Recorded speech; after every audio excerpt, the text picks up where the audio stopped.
আর গঙ্গার পার উফ আলাদাই।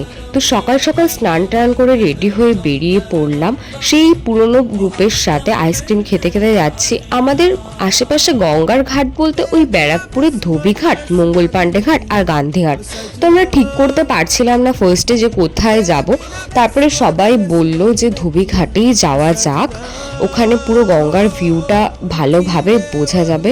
তো আমরা পৌঁছে গেছি আমাদের ডেস্টিনেশনে। দেখতেই পাচ্ছ ভিউটা কতটা সুন্দর লাগছে, কতটা। তো আমাদের ঠিক ছিল যে সন্ধ্যের মধ্যে বাড়ি চলে আসব একটু আড্ডা টাড্ডা মেরে। তো সেই মতো গিয়ে আমাদের ফার্স্টেই জল পিপাসা পেয়ে গেছিলো, আর স্প্রাইট ছিল, সেই স্প্রাইটটা খেয়ে খেলতে বসে গেছিলাম আমাদের সেই বিশ্ববিখ্যাত গেম উনো।